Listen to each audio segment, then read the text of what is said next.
Don't come back here because my girlfriend and I are going to live in this house."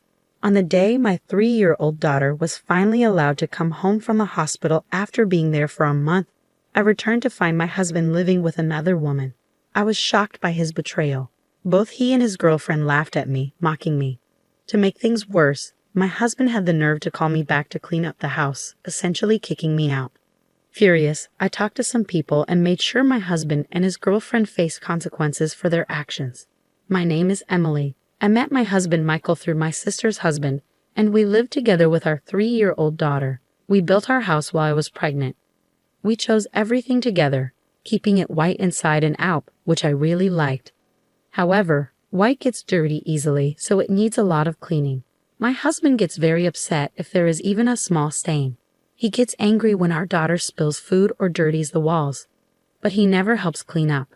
He just complains that the house is dirty. He always points out the tiniest details, and lately I've been getting really fed up with it. Initially, I quit my job and became a full-time housewife after we got married. But when our daughter started kindergarten, I decided to work part-time to save money for the future. Since I started working, I hoped my husband would help more with housework and childcare. However, he thinks that my part-time job is my own choice, so he continues to leave all the household and childcare duties to me, just like before. One day, after sending our daughter to kindergarten, my sister and her husband, who lived nearby, were supposed to visit our house. I tried to tidy up as much as possible while helping my daughter get ready in the morning. My husband got annoyed that our daughter was touching things with her messy hands and called me before he left for work, complaining that I wasn't disciplining her properly. Even though he used to adore her when she was born, lately he looks at her as if she is something dirty. I try not to show my feelings in front of our daughter, but his attitude has been really upsetting me. Because my husband complained, I was running late to take my daughter to kindergarten and rushed to get back home to meet my sister and her husband. They had decided to visit just 2 days earlier when they called to see if I had time to meet. I thought they must have something important to talk about, but when I saw them at the front door, I realized it might not be good news. I invited my sister and her husband into the living room, and although they complimented our always clean house, their expressions remained serious.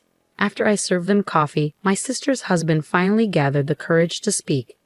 "Actually, I've heard some not-so-good rumors about Michael." What he said next was unbelievable. Apparently, my husband was having an affair with a coworker. My husband was originally introduced to me by my sister's husband, but they weren't directly acquainted. It was through a mutual friend of theirs, my husband's brother. In other words, my brother-in-law. My brother-in-law's friend works at the same company as my husband, and he had heard some bad rumors from a colleague. One of the colleagues said that a female coworker had been going around saying she has a boyfriend in the company, and it seemed like she was talking about my husband. Just as my brother-in-law's friend was trying to discreetly find out if the rumors were true, he accidentally stumbled upon my husband and the woman together. They weren't even trying to hide it, openly flirting at the company. His friend was shocked, took a photo of them, and reported it to my brother-in-law. Then my brother-in-law told my sister's husband and showed him the photo. Even though my sister's husband initially couldn't believe it, he had to accept the truth when he saw the photo evidence. He had the photos with him, but I chose not to look at them. My sister and her husband apologized, feeling sorry for introducing me to a man who would cheat. Finding out about my husband's affair left me unsure of what to do. I had never doubted him before my sister's husband shared his story. Most of all, I didn't want to take my daughter's father away from her. But I also couldn't bear the idea of being betrayed. Just as I was about to discuss next steps with my sister and her husband, my phone rang. It was the kindergarten, informing me that my daughter had a high fever and needed to be picked up. It looks like my daughter is sick with a fever, so I needed to go pick her up. When I mentioned this, my sister and her husband, who had come by car, offered to come with me to get my daughter. The 3 of us went together to pick her up from kindergarten. When we got to the kindergarten, my daughter looked exhausted, and it was clear her illness was more serious than a common cold. Her cheeks appeared swollen, and her teacher mentioned that a classmate had MPS, raising concerns that my daughter might have it too. We hurried to the hospital and informed the reception about our suspicions regarding MPS, given her symptoms. They decided she needed immediate tests because there was a risk of complications. While waiting for the test results, I became anxious and tried calling my husband, but he didn't answer and didn't call me back. Soon after, we learned from the test results that my daughter had MPS and had developed meningitis. She was admitted to the hospital immediately and settled into a room. After getting an explanation about her hospitalization and seeing that she was asleep, I decided to go home to prepare for her stay. My sister and her husband offered to stay with her, so I called a taxi and headed home. Late at night, my husband finally returned my call. He sounded annoyed that I had called him while he was at work and said sharply, "Don't call me during work."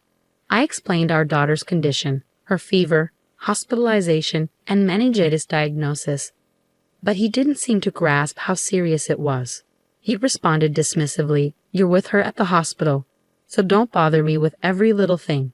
I'll stay there for a while to be with her." "All right, I'll leave it to you," he said, and then abruptly hung up without expressing any concern for our daughter. As a result, my daughter stayed in the hospital for over a month. During that time, my sister, her husband, my parents, and even my in-laws visited us frequently, worried about her. Surprisingly, my husband never visited once. When it was time for my daughter to be discharged, I asked my husband to pick us up, but he refused, claiming he was too busy with work. I shared this with my sister, and she and her husband offered to drive us home instead. On the day of my daughter's discharge, my sister's husband drove us home. It was a relief to see my daughter back to her normal self after such a long ordeal. However, when we arrived home, I noticed my husband's car in the parking lot, even though he was supposed to be at work. Through the window, I could see the silhouette of a woman inside. My sister and her husband also saw it and were furious, convinced it was his affair partner. I stopped them from barging in, left my sleeping daughter with them in the car, and went inside alone. When I entered the living room, I saw a woman standing close to my husband, just as I had seen from outside the window. When my husband noticed me, he quickly moved away from her, but it was already too late. I had seen everything. "Hey, I'm back. Who's this?" I asked him. Instead of answering, my husband stepped in front of the woman as if to shield her from me. Ignoring my question, he demanded, "Why are you here?" I couldn't believe it. He had forgotten the day our daughter was supposed to come home from the hospital. "I told you today was the day she's getting out of the hospital," I insisted. "No way. You said it was tomorrow. You tricked me into coming back today." My husband's response made it clear he had been so focused on bringing his mistress home that he forgot about our daughter. The woman peeked around my husband, looked at me, and smirked. Then she remarked to him, "Is this your wife?" What a chubby old lady. Hearing that, my husband's attitude hardened as he declared, "Yeah, I've got a young and cute girlfriend now. We decided to live here together, so don't come back." He put his arm around his mistress, as if to emphasize their relationship. I recalled the moment my sister's husband had revealed the affair to me. Despite my initial hesitation about divorce, witnessing my husband's behavior during our daughter's hospitalization shattered any remaining love I had for him. He hadn't visited our daughter even once in the hospital, leaving me to handle everything alone while he took advantage of my absence to spend time with his mistress in our home. I had taken time off from my part-time job and was exhausted from running between the hospital and home. Instead of supporting me during this difficult time, he was flaunting his new relationship and demanding I stay away from our own house. I was forced to clean up after my husband and his mistress, who had the audacity to tell me not to come back home. Exhausted and unable to argue any longer, I quickly packed my things and returned to the car where my sister and her husband were waiting. As I left, my husband and his mistress laughed at me. In the car, I shared what had happened with my sister and her husband. They were ready to confront my husband, but I stopped them. I didn't want my daughter to witness a scene like that, so I asked them to take us to my parents' house instead. We found a warm welcome there, and my daughter gradually improved while staying with my parents. From the time our daughter started crawling, my husband seemed only concerned about cleanliness and rarely interacted with her. His affection for her was fleeting, and she likely doesn't have many memories of him being loving or attentive. She never expressed a desire to see her father or mentioned feeling lonely. I didn't have the energy to confront my husband when I left our house, but I couldn't let things continue like this. Now that my daughter was recovering and could possibly return to kindergarten, I started to consider what to do about my husband.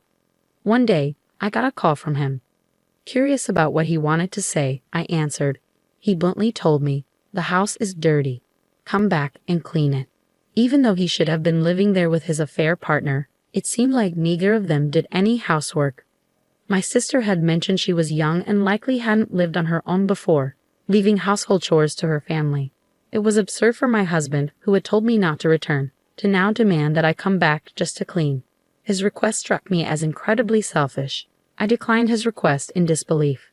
"You should clean your own house, or maybe that girl you're having an affair with can do it," I retorted, hanging up the phone. Despite my husband's persistent calls afterward, I ignored them all. I could only imagine his frustration on the other end, unsure of what would happen next. Later that night, after putting my daughter to bed with the help of my parents, I was folding laundry in the living room when I heard a commotion at the front door. Curious, I went to investigate. As I opened the door, I was shocked to see my husband and his affair partner standing there, completely soaked in red. Behind them, my sister and her husband, along with my in-laws, stood with stern expressions, ensuring they couldn't escape. My husband and his affair partner apologized, saying, "We are truly sorry." However, my sister, her husband, and my in-laws didn't accept their apology. What covered them from head to toe was not blood but tomato juice. After my husband had called me to clean the house, I immediately informed my sister, her husband, and my in-laws about it. My sister and her husband visited my husband first, while my in-laws, who lived nearby, drove over to his place. My sister and her husband tricked my husband into going to the garden, pretending they needed some gardening tools I owned. When he turned his back, they pelted him with tomatoes. Startled, he turned around, only to have more tomatoes thrown at his face.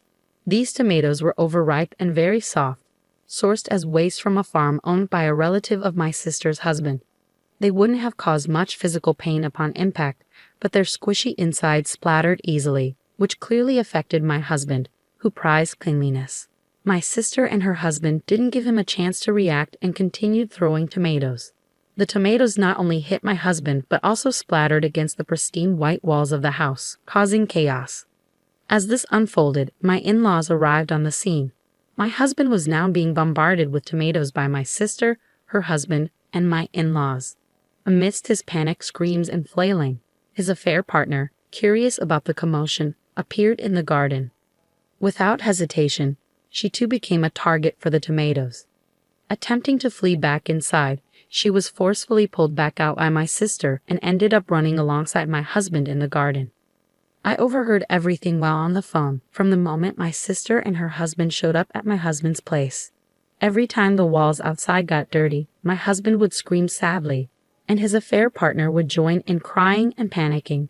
Eventually, my sister, her husband, and my in-laws threw all the tomatoes they had brought. By then, the two of them had calmed down completely. They were then walked to my parents' house nearby. Even though I can never forgive what my husband and his lover did, hearing my husband's pitiful voice and the lover's cries made me feel a bit better. It was almost funny to see them both so desperate, apologizing to me. My sister's husband came up with this plan. After my daughter left the hospital, I began to doubt my husband's behavior during her stay. I decided to set up the baby monitor we used when she was little in our bedroom. I suspected that if my sister's husband was right, my husband might have been bringing his lover to our house while our daughter and I were away.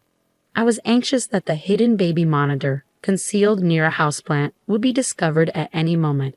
Fortunately, neither my husband nor his lover found it, and it captured everything they did. Since the day my daughter was in the hospital, it seemed like my husband was living with his lover at our house part-time. Each time I returned home, I saved the recorded footage as proof. After my daughter left the hospital and I confirmed my husband's affair, I confided in my sister and her husband about the video evidence and sought their advice on what to do next. They suggested involving my in-laws first.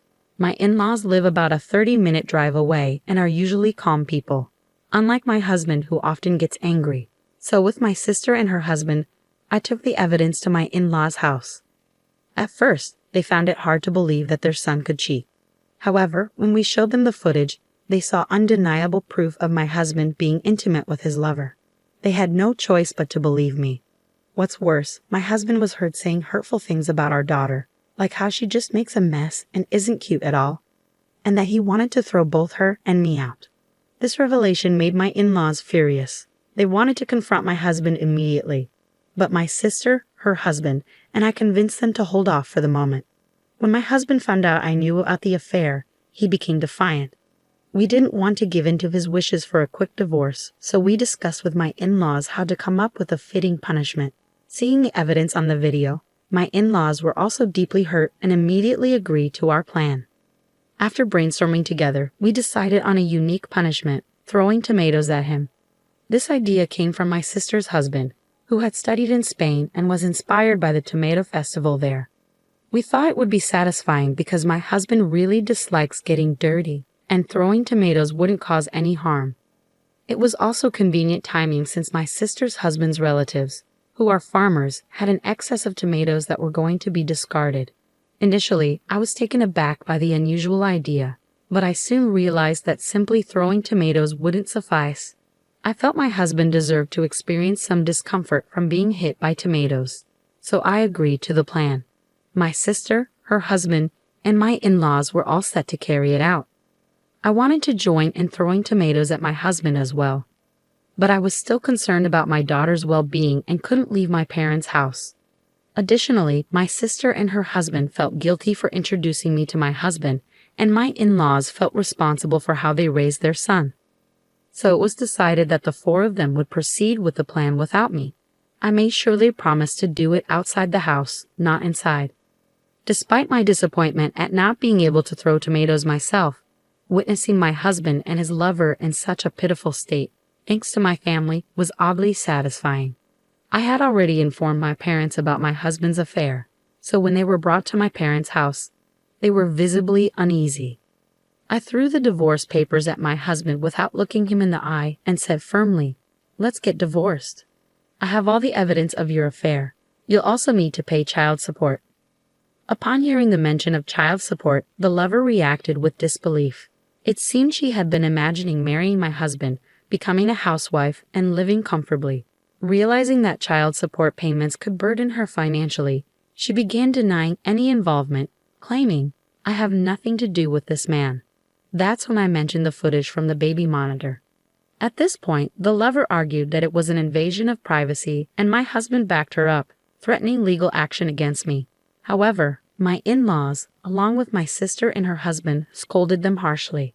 Still shaken from the tomato incident, both of them fell silent quickly. When I reiterated to my husband that he needed to agree to the divorce, he reluctantly began to complain. "I've been supporting you all this time, and as a housewife, you should obey your husband. You can't even clean properly. You were a useless wife. It's only natural that I cheated on you," my husband sarcastically remarked, mocking the idea of a part-time working mother being able to support herself. However, there was a reason why I decided to return to my parents' house this time. It wasn't just because my parents and my sister and her husband welcomed me back, but also because I was offered a full-time position at my part-time job. When I informed my husband about this opportunity, he clicked his tongue in frustration. That's when I made it clear to him that my daughter and I would never return to that house again. Predictably, my husband started complaining about who would clean the walls of the house. But ultimately, it was his infidelity that caused all of this, and he was entirely at fault. When he demanded that I pay for cleaning the exterior, my in-laws had had enough. They disowned him right then and there for bringing up such trivial matters at this point. After being disowned by my in-laws, my husband unexpectedly proposed to his mistress. Covered in tomato and feeling humiliated, she had lost all affection for him, and the idea of paying child support added to her rejection. She bluntly told my husband, "I'm not interested in a man without money," leaving him stunned. Under our stern gazes, my husband reluctantly agreed to our divorce. We informed them that we would continue discussions through our lawyers, and then we sent my husband and his mistress away. I'm not sure what they discussed on their way back, but apparently they ended up angrily arguing and parted ways, cursing each other out. Afterwards, my husband ended up living alone in our house, struggling to manage the mortgage and child support payments on his own. He tried seeking help from his brother, but was coldly turned away and cut off from his family. Now he had no one left to rely on. Meanwhile, the mistress faced repercussions from the rumors about her relationship with my husband. She ended up quitting her job, and when her affair was discovered by her parents, They disowned her just like my husband's family did to him. She was kicked out of her parents' home and now lives in a cheap, run-down apartment. During the day, she works part-time, and at night, she works in a nightclub to make ends meet. My sister once spotted the mistress working at a store's register and remarked how much weight she had lost and how aged she looked, despite being in her early 20s. It's heartbreaking to think about how a single mistake could dramatically alter someone's life and rob them of so many potential happy moments. As for me, I've started working full-time with the support of my parents, sister, and her husband, who welcome me back to their home. It's challenging at times, but I'm beginning to feel a sense of achievement as I take on more responsibilities at work. My daughter has settled into living with my parents and is thriving each day. When we lived with my husband, she struggled to get along with adult men, likely due to his yelling. Now, she's gradually overcoming that thanks to the kindness shown by my sister's husband and my father. Surrounded by a caring family, my daughter and I are now enjoying a peaceful and happy life.